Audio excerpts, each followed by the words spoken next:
જે જ્યોત પૂજ્ય પિતૃ ચરણે આજથી લગભગ 35 વર્ષ પૂર્વ વ્રજભૂમિ અને ત્યાંથી એ જ્યોત પ્રગટી અને ત્યાંની યાત્રા વ્રજધામમાં આવી અને આજે વ્રજધામ થકી વિશ્વના 5 ખંડોમાં શ્રીનાથજી બાબાના દિવ્ય અને ભવ્ય મંદિરો નિર્માણ થયા અને ઘરે ઘરે આ ગાથાઓ શ્રવણ થઈ રહી છે.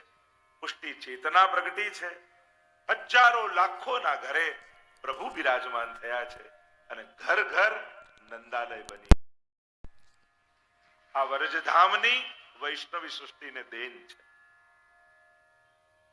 વસ્તુ આપે, સાધન આપે, પુણ્ય આપે એ સમજાય, પણ જે આપણા ઘર સુધી ભગવાન પહોંચાડે એનો ઉપકાર તો કેમ ભૂલી શકાય. પૂજ્ય પિતૃચરણનો આ સમગ્ર વૈષ્ણવી સૃષ્ટિ ઉપર આ એક ક્યારે ન ભૂલી શકાય એવો ઉપકાર પૂજ્ય પિતૃચરણનો છે.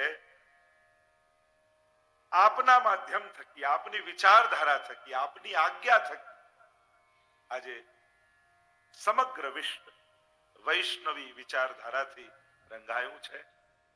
અને કેવલ રંગાયું એટલું જ નથી, પણ એક આત્મીયતાની ડોરથી ગૂંથાયું છે.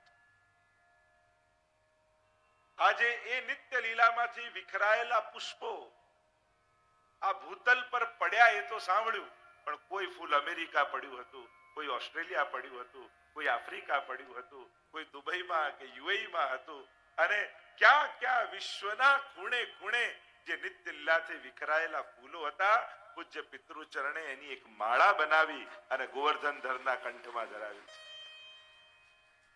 બહુ અદ્ભુત કાર્ય આ લગભગ 20 વર્ષમાં સમગ્ર વૈષ્ણવી સૃષ્ટિમાં થયું.